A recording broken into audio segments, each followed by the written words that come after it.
Moisture's in Appalachia. Man, we've got it made. Charter fishing in Destin. Golf at the TPC. There's legends that's living here, man. Just like you and me, yeah. Fly on free, fly to forever.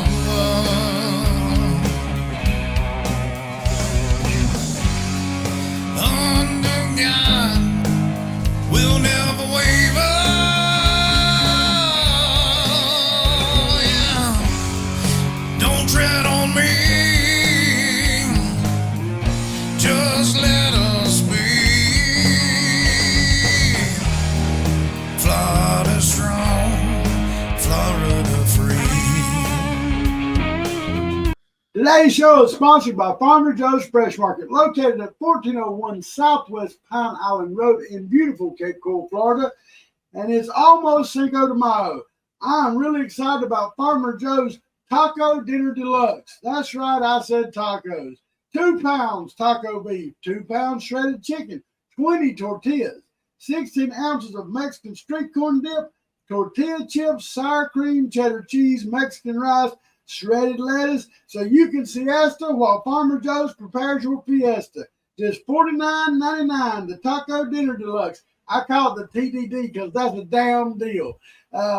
So contact events at farmerjoes.com. Everything you need more. Lee County's greatest grocery store, Farmer Joe's Fresh Market.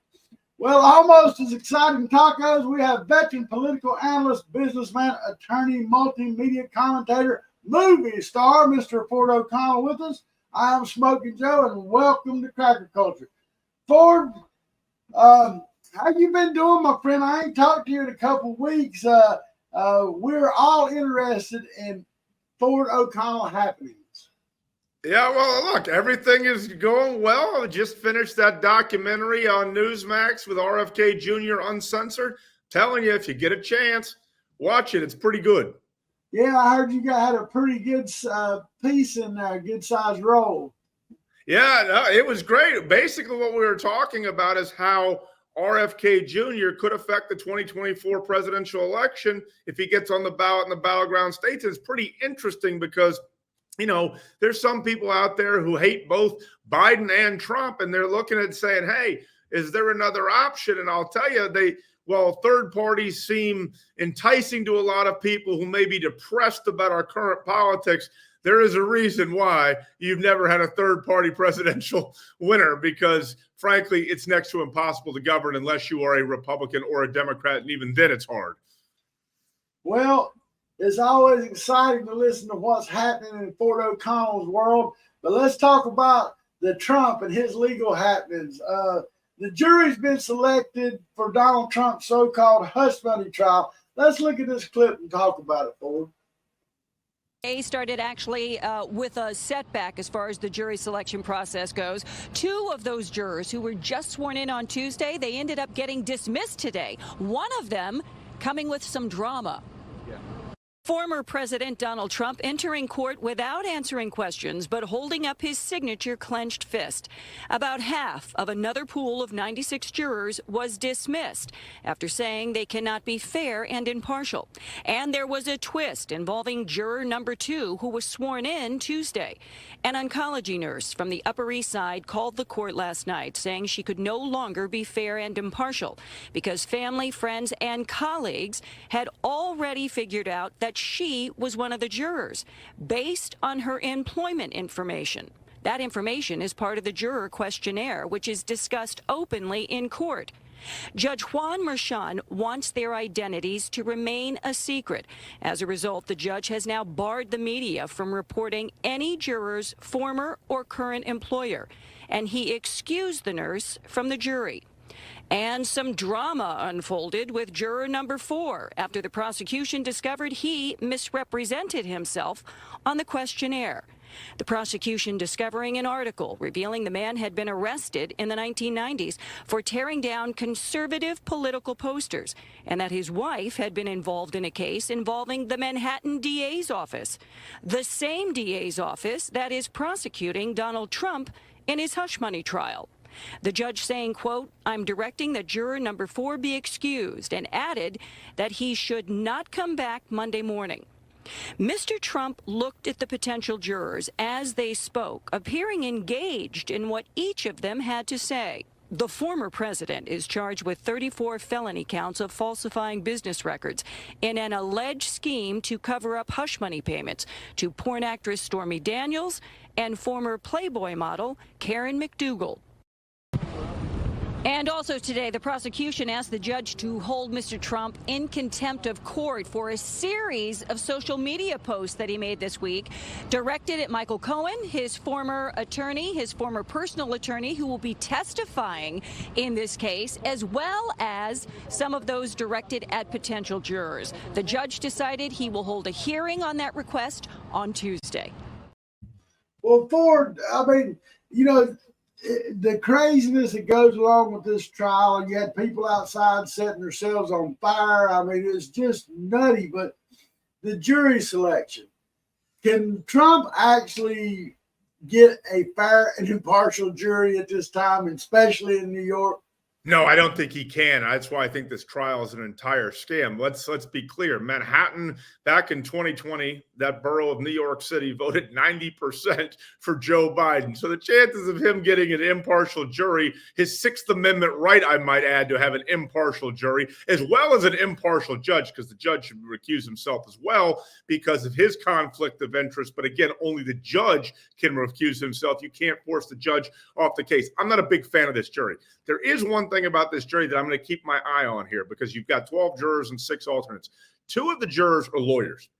Now, if they follow the law rather than politics, then Donald Trump should get off, or at least there should be a mistrial or a hung jury. Now, the reason why I say this, understand legally what's happening here.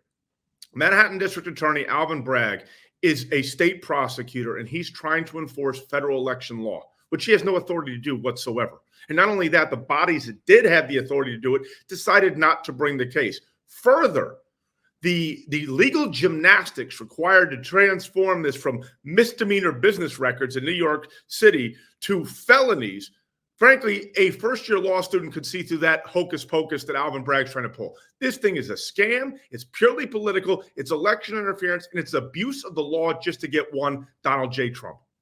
Well, now, what about the fact that they're talking about holding Donald Trump in contempt for some of his, I guess, social media posts? I mean, is that even something that they should entertain? I mean, it don't make no sense. Well, remember, Alvin Bragg is an elected district attorney in Manhattan. Judge Juan Merchan is an elected judge in Manhattan. Frankly, they are railroading Donald Trump, because remember, the reason why they have a gag order on Donald Trump is not to protect the integrity of the judicial system. It is basically to make sure that Donald Trump is the greatest earned media maestro probably in the history of modern America. And they're afraid that if he talks long enough, that they're going to expose the scam that they're trying to run in this trial. This case never should have been brought. Okay. And the fact that it's being brought now is solely so that Democrats can say in the fall that Donald Trump is a convicted felon in every single ad and on every single TV network going forward. Well, now it seems that every bit of time we see the Trump legal issues, the polls seem to go up for Trump. Now, it seems like Biden's went up a little bit in the polls. What are the more reputable polls predicting at this time on the Trump and Biden situation, Paul? Absolutely. Let's start out nationally, even though the Electoral College decides the presidency. Nationally, right now, Donald Trump is up by 0.4% over Joe Biden. Okay, that's a pretty big thing, because at no point ever in 2016 or 2020 was Donald Trump leading the national polls. But when we get to the Electoral College, the more important part, because that's what decides the presidency, when we look at the 6 states that are going to decide the presidency, Pennsylvania, Michigan, Wisconsin, Georgia, Arizona, and Nevada, what we realize is Donald Trump is leading in 5 of those 6 states. The only one he's trailing in is in Pennsylvania. So if the election were held today, He would get 293 electoral votes. You only need 270 to win. It's a very, very big thing. He's still doing very, very well, but Joe Biden's catching up. And it's not because of anything Joe Biden's doing. What's happening is Democrats are sort of coming home, and that was going to happen anyway. The Democrats that don't like Joe Biden are finally saying, I'm going to vote for Joe Biden because essentially they don't want to vote for Orange Man bad. Well, I wanted to skip over. We was talking earlier about RFK and Jr. And was anybody really surprised that almost the entire Kennedy family endorsed Biden over Robert?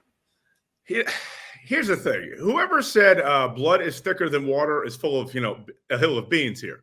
Because all of a sudden you've got Robert F. Kennedy's sister, the entire family going against him. And it just shows you how absolutely ridiculous it is. Hey, maybe you don't agree with your brother, etc. But the bottom line is the fact the entire family endorsed Joe Biden tells you one simple thing. Joe Biden is worried that RFK Jr., if he gets on the ballot, particularly in those 6 swing states that will decide this election, they're afraid that he's going to pull more votes from Joe Biden than he's going to pull from Donald Trump. And right now, that fear is very real, according to the polls, because Robert F. Kennedy Jr. does pull votes from both Trump and Biden. He just pulls a lot more from Biden than Trump. And one of the things is, the Trump team's a little concerned about it too, but what they just tell you at every single stop is, Robert F. Kennedy Jr. is absolutely a liberal radical, which in fairness, he really is. I mean, the only thing he actually agrees with us on is securing the border. Beyond that, he is every bad environmental Green New Deal thing you could ever think of. Well, I got a clip of the Kennedy family doing their endorsement. Let's take a look at this. At a campaign event in Pennsylvania today, a dozen members of the Kennedy family took to the stage to endorse Biden. The endorsement comes as a snub to their family member, Robert F. Kennedy, who is running against Biden as an independent. At the rally, RFK Jr.'s sister said that Biden's politics align with the policies her family has stood for decades. We want to make crystal clear our feeling that the best way forward for America is to re-elect Joe Biden and Kamala Harris to 4 more years. What an incredible honor. What an incredible honor. I don't want to become emotional, but what an incredible honor to have the support of the Kennedy family. In a statement released just before the event, RFK Jr. said his family is divided in their opinions, but united in their love for each other. He also said his campaign is about healing America. Look, I was looking at them Kennedys up there. Roach said a teeth all swallowed. I thought that was Gary Busey up there. I'll tell you something else that's funny, in all honesty, is that, Massachusetts, technically, based on colleges, is probably the most educated state in the nation. Doesn't mean they're the smartest state in the nation, but the most educated state in the nation. And what's amazing is with Harvard and all the MIT and all these schools, you think that one of them could actually pronounce the letter R. It is unbelievable. They came and talking like mushmouth the entire time. And not to mention, you're right, they look bad right now, all of them. But this is politics, and they're basically throwing their brother underneath the bus because they want to continue to be kingmakers within the Democratic Party. That's all that happened here was transactional politics. I will say on RFK Jr.'s side, he took it pretty well because I'll say this, my entire family endorsed my opponent. I think I would have some more choice words for them. Well, his sister, she sounds like 40 years older than she looks. It's like she's pushing it out. But remember, they don't move their jaw when they talk either. It's the most fun. The whole thing is a joke. But this is where we are, and that's just what they want to do. But, what's amazing is why they did it in Philadelphia, because this is the key point. Watch Biden's travels over the next several weeks and months because it's going to tell you where he's weakest at. This week, he was in Philadelphia, Pittsburgh, and Scranton. Those are areas he's going to win, but that's what he's trying to do. He's trying to shore up his votes. If he were going around and say Bucks County, which is on the eastern side of Pennsylvania, or he was in Westmoreland or Washington County on the western side of Pennsylvania, I'd be worried because those are the votes that Donald Trump needs to win. Well, we also had some excitement in the Senate for it. I want to talk about the Alejandro Mayorkas impeachment. I want to play a minute of what happened, and you help us understand how this man is not a criminal. Impeachment Article 1 does not allege conduct that rises to the level of a high crime or misdemeanor as required under Article 2, Section 4 of the United States Constitution, and is therefore unconstitutional. The Majority Leader has argued that Secretary Mayorkas' defiance of federal immigration law and active aiding and abetting of the worst criminal invasion in our nation's history does not constitute a high crime or misdemeanor. He has presented no argument on that question. He has presented no briefing on that question, and the position is directly contrary to the Constitution. We gave your side a chance for debate in public, where it should be, and your side objected. We are moving forward. On this vote, the yeas are 51, the nays are 48. One senator responded present. The point of order is well taken, and the article falls. Madam President, Majority Leader is recognized. I raise a point of order that Impeachment Article 2 does not allege conduct that rises to the level of a high crime or misdemeanor as required under Article 2, Section 4 of the United States Constitution, and is therefore unconstitutional. As wrong as the Majority Leader was moments ago in making this particular point of order as to Article 1 of the impeachment article, he is even more wrong, far more so, with respect to Article 2, because Article 2 accuses him of knowingly making false statements. This is a violation of 18 U.S.C. Section 1001, a felony offense. If this is not a high crime and misdemeanor, what is? Are we about to set a precedent that the allegation of a felony is not a high crime and misdemeanor? There are other ways for the majority to move this off the floor of the Senate, but I would urge my colleagues Senator have a motion to that he wishes understand to make? what we're doing. On this vote, the yeas are 51, the nays are 49. The point of order is well taken. Article 2 falls. Madam President, Majority Leader is recognized. I move to adjourn the impeachment trial of Alejandro N. Mayorkas sine die, and I ask for the yeas and nays. On this vote, the yeas are 51, the nays are 49. The motion is to agree to. The Senate, sitting as the Court of Impeachment, stands adjourned. Signed. Well, Ford, there you have it. I mean, it makes, as a person that's not in political office, I look at this and I would be ashamed if I was to go back at my constituents and say that we didn't find this man guilty of nothing. The man has let our borders just become so porous that the illegals are just flooding our country. How did it happen, Ford? If there was ever a cabinet secretary who should be removed from office because of dereliction of duty and endangering America and the lives of Americans, it's Alejandro Mayorkas. But Chuck Schumer and the Senate Democrats were never going to let this impeachment trial take place. Remember, to remove somebody from office, you have to get 2/3 of the Senate. What they didn't want to see happen was an actual trial take place, because if a trial took place, then the media would have to cover it. And if the media had to cover it, even more people would wake up to exactly how awful, what is going on at the border is right now. And let's understand these two articles, okay? These were actually two really good articles. The first one was essentially that he was failing to comply with the law. We agree. We know that if nothing else, Alejandro Mayorkas swore an oath to the Constitution and is not following the legislative intent of the laws on the books. He's just not following the laws on the books. And the second thing was the betrayal of public trust. What that meant was he was lying to Congress every single time he said the border was secure, because it clearly is not secure. So, I mean, this was a really cut and dry case, but that tells you how the Democrats feel about the border. They try to blame Republicans. They try to blame Trump. They don't want to secure the border, and they don't care, because what they're trying to willfully and brazenly do is import a new set of voters so they eventually can amnesty them and turn Florida and Texas blue.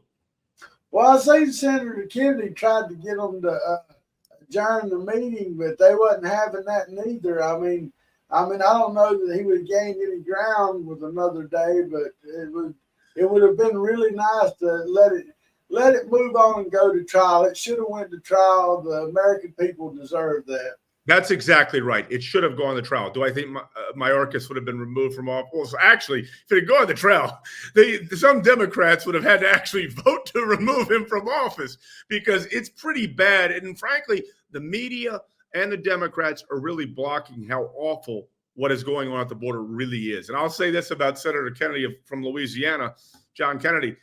I mean, that guy is a national treasure. I mean, on one hand, he sounds like Foghorn Leghorn, but on the other side, he makes some of the smartest comments I've ever seen. I will say this, the one braggadocious thing for me, he and I went to the same law school, obviously not at the same time. I like listening to Senator John Kennedy, and I'll tell you another one likes Clay Higgins. I mean, the two of them, they just country, but I love to listen to them. I'm 1,000% with you. I also like the other guy from Tennessee, the House member. He's like a JV version of John Kennedy, and he makes some pretty good points. He's the only guy who will go on MSNBC, and he torches them every single time because they think he's some country bumpkin, and he's smart as heck.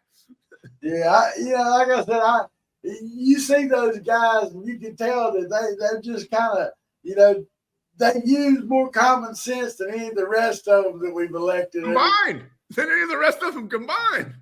I mean, Mike Lee is a very smart guy who was also that clip, but, he is a very doctrinaire conservative.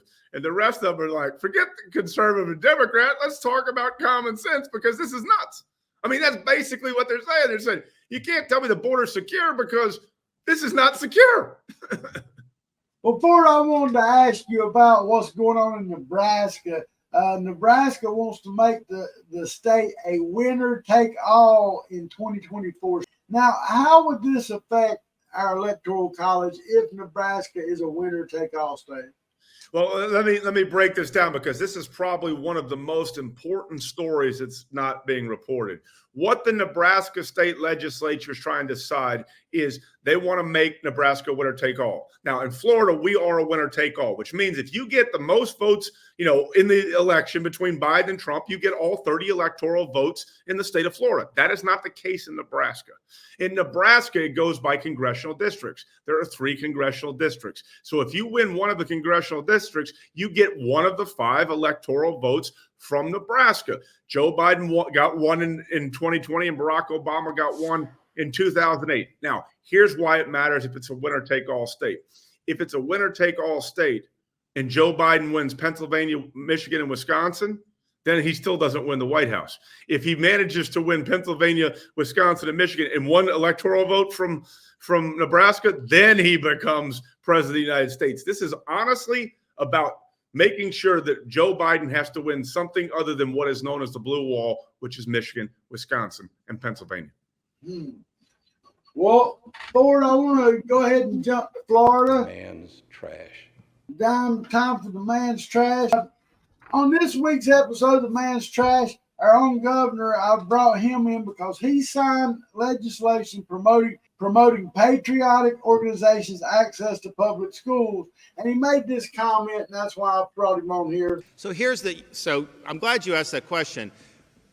Don't weaponize these book challenges for a political agenda. We don't have time for the nonsense. We don't care about your performative efforts to try to make a name for yourself. That's not appropriate.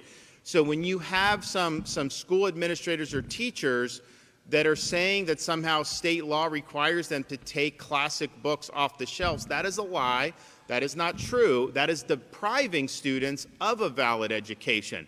Now, on the ones that the parents have had issues with and that what led to our transparency legislation, there's no role for these pornographic materials in the schools. Why are we doing so well on math and reading that we can kind of indulge? It's just not appropriate.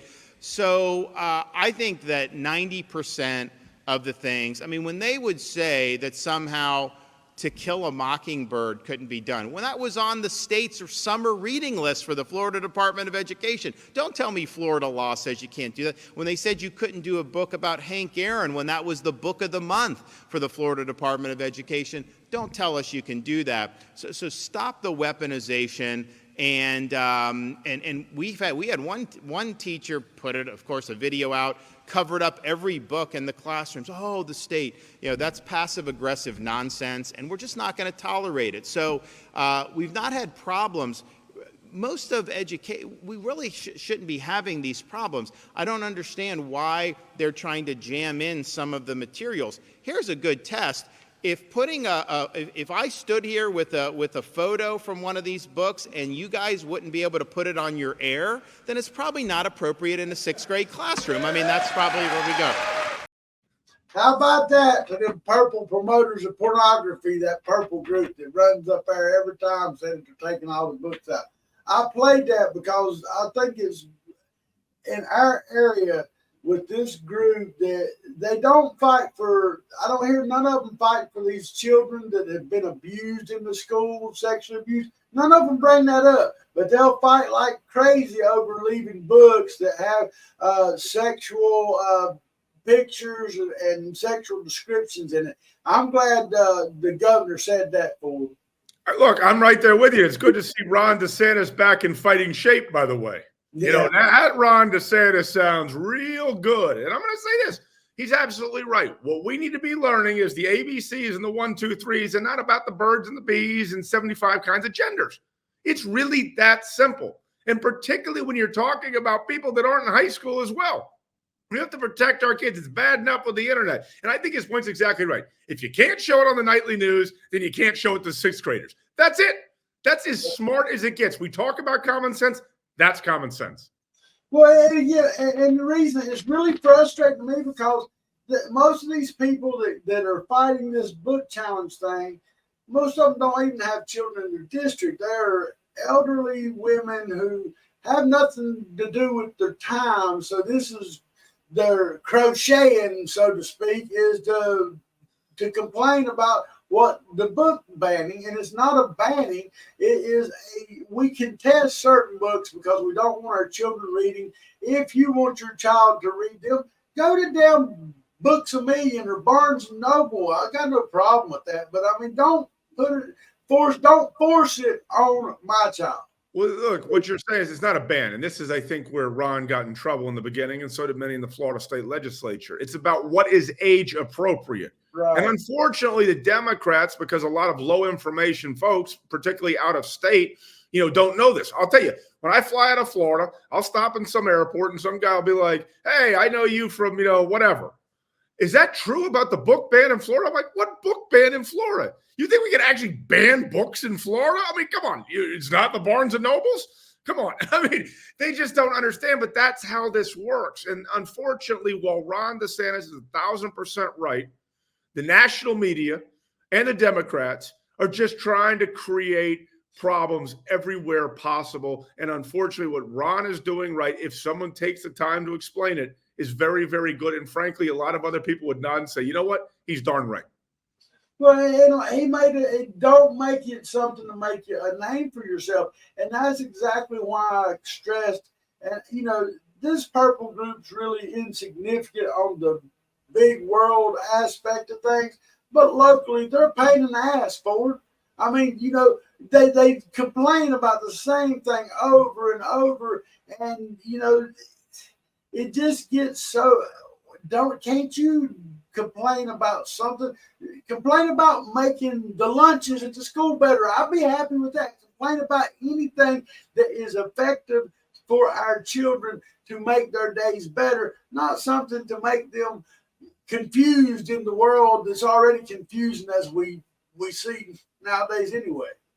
Well, remember why this is happening, just stepping back, not just even in Lee County, but nationally. This is how the Democrats plan to reimagine America and destroy our Constitution and everything else, because they want to indoctrinate those who are, in secondary school and kindergarten and in 5th grade, 6th grade, et cetera. This is their whole plan to bring about full-blown, as Trump always says, I think we've gone past socialism to flat-out communism at this point, and he's absolutely right, because people never take the time and say, you know what? A 9-year-old should not be looking at pictures of books with dicks. It's just not that hard to understand. 100%. Well, and the school's got so many problems.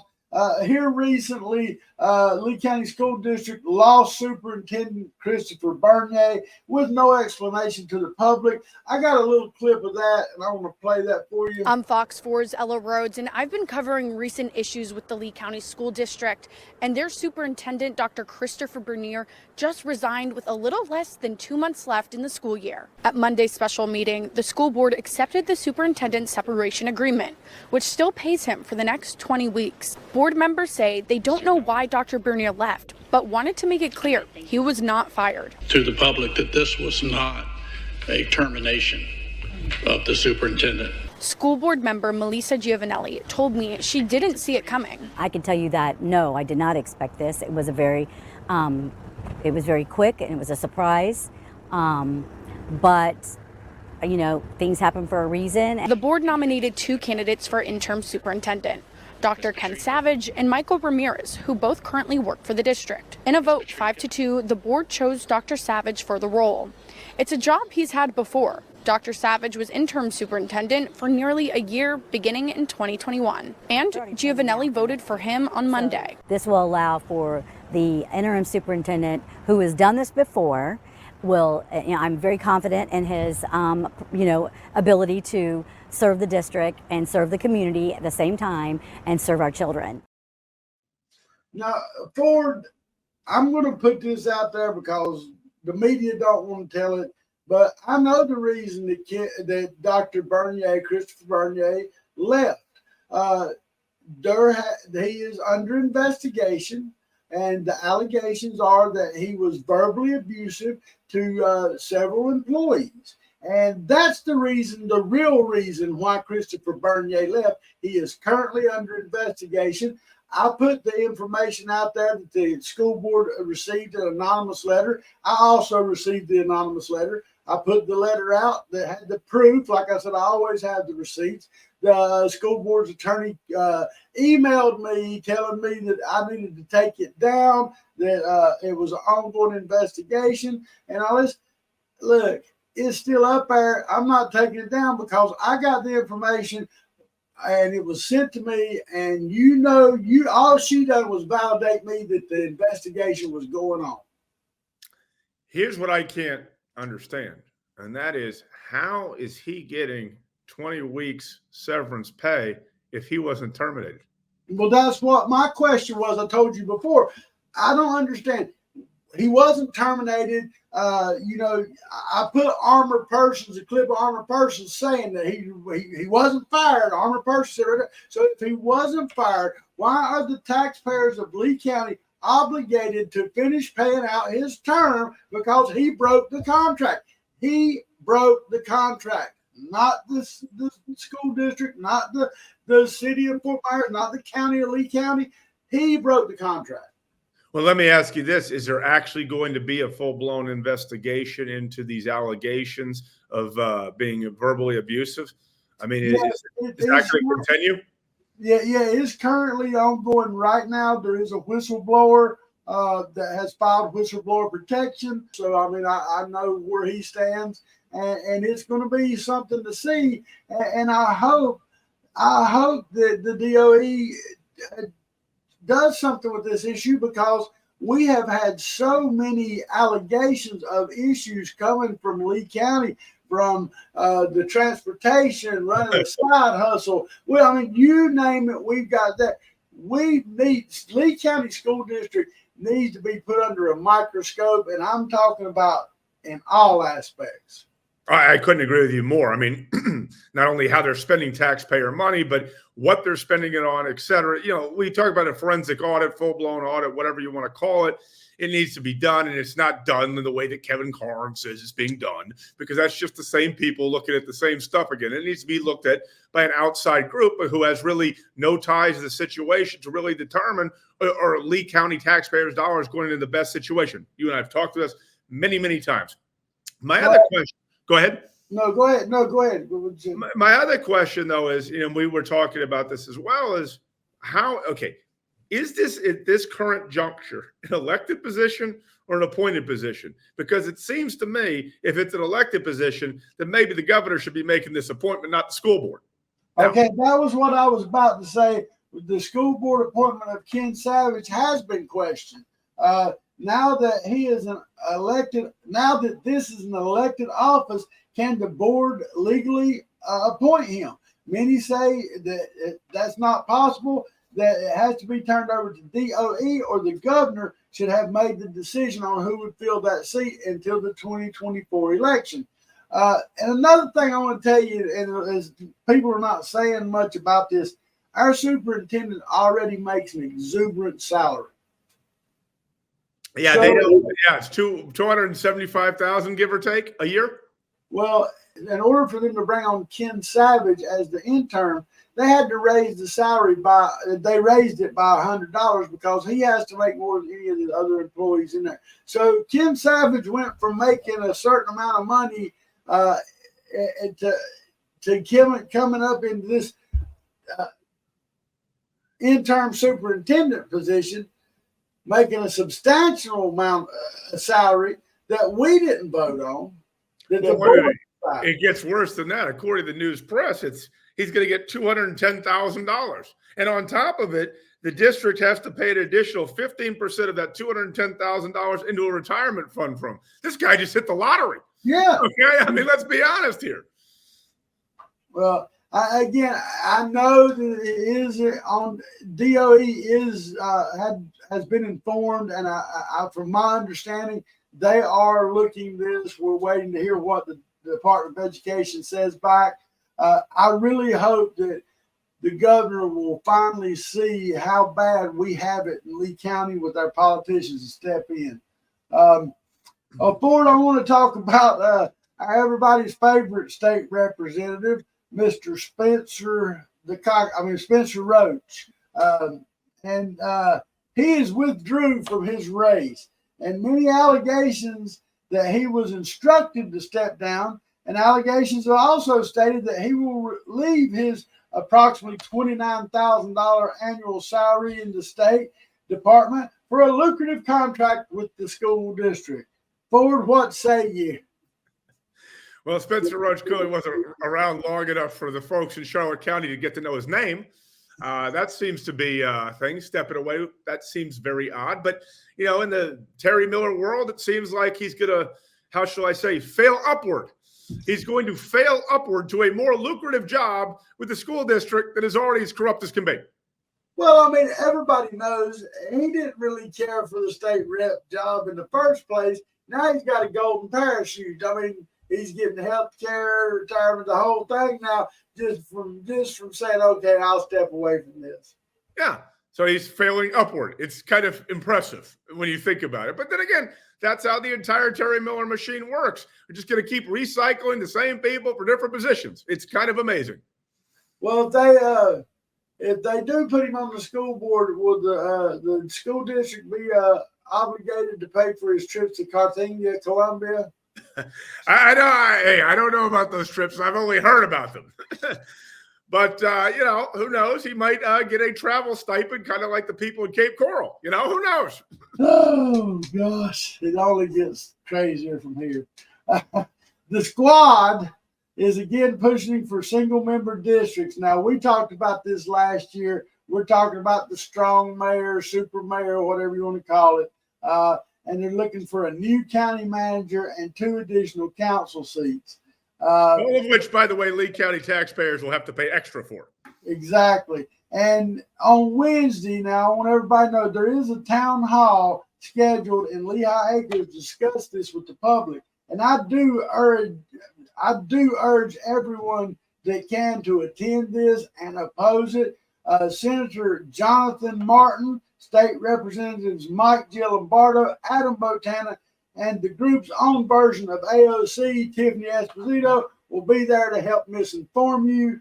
I want to tell you folks that if they do this, if they elect this super mayor and single member districts, think about it just like this. Do you think that a council member in Sanibel is going to give any concern about what's going on in Lehigh Acres? I don't think so.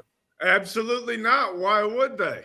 You're just going to make the wealthier parts of the county wealthier and the poorer parts of the county poorer. And, something else which drives me crazy every time we have this discussion, and I don't know that it's necessarily getting through to the audience, but given that most, Lee County, by and large, is a relatively conservative Republican county.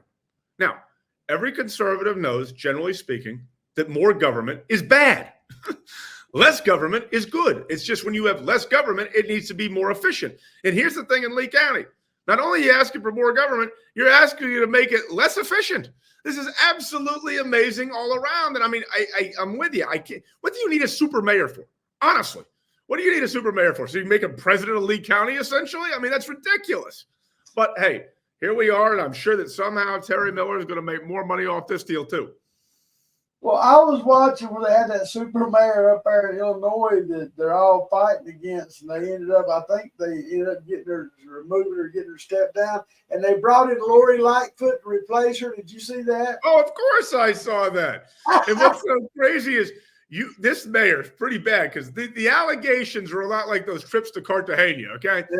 It's pretty bad. And essentially, she's so corrupt that they can't get rid of her, so now they have to suspend her and call it Lori Lightfoot, the worst mayor, big city mayor in America, in modern American history, is now going to judge whether or not another mayor in the state of Illinois is as corrupt as she says she is. I mean, that's like the fox guarding the hen house. I mean, it's unbelievable what's going on.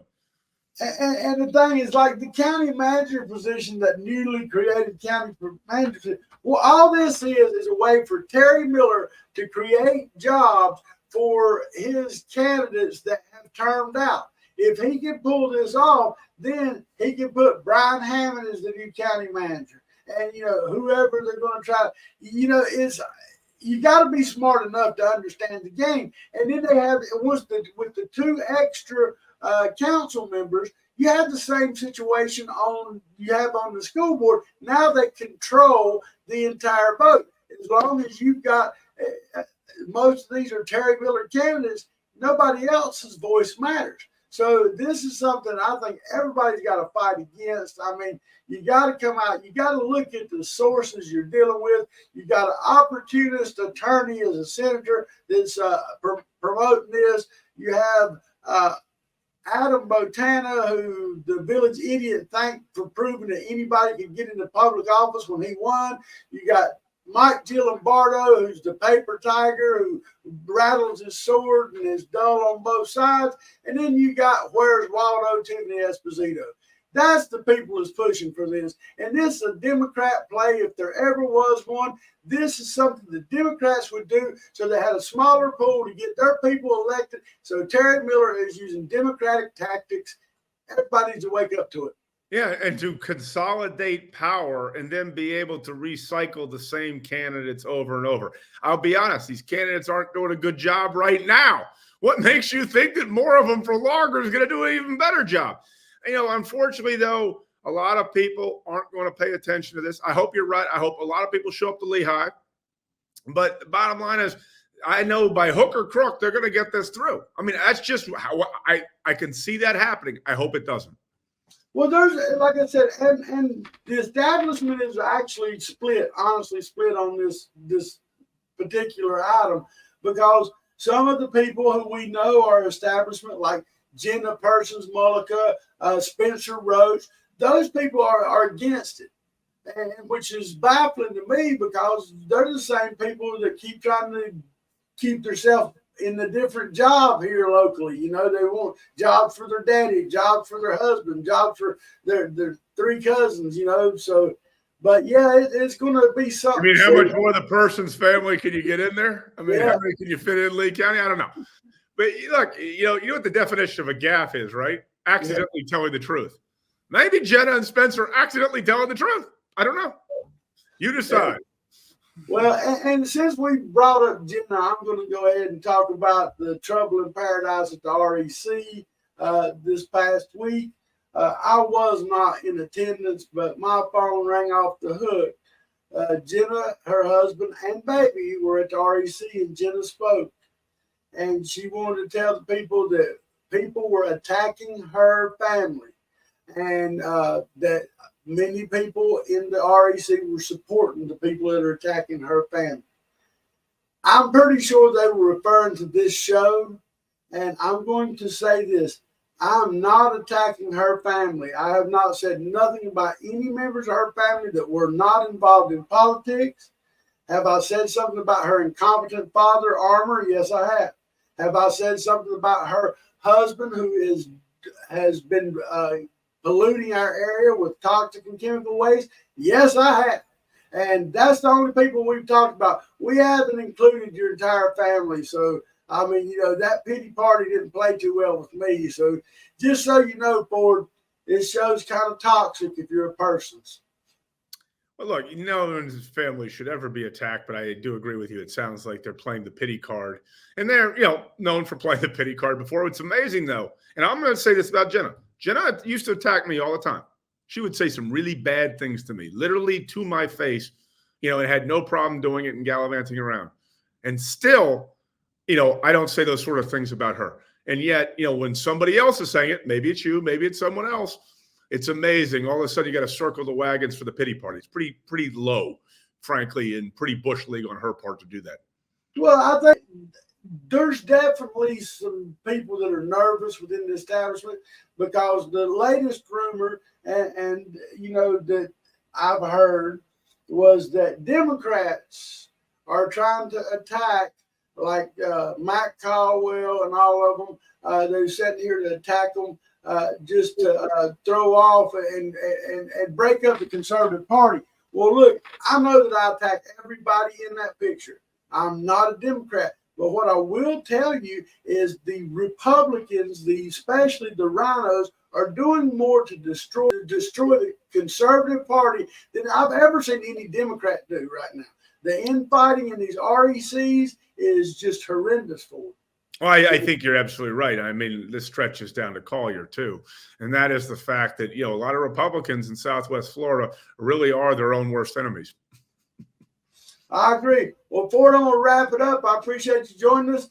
You got anything going on? You got any more movies you're in? No, I'm just going to try to have a relaxing weekend and get at it on Monday and try to fight for Donald J. Trump in Monday's hearings that, I'm sure the media is going to go crazy on. But, it is what it is. This scam trial should never have taken place. This is kind of amazing, actually, when you think about it, okay?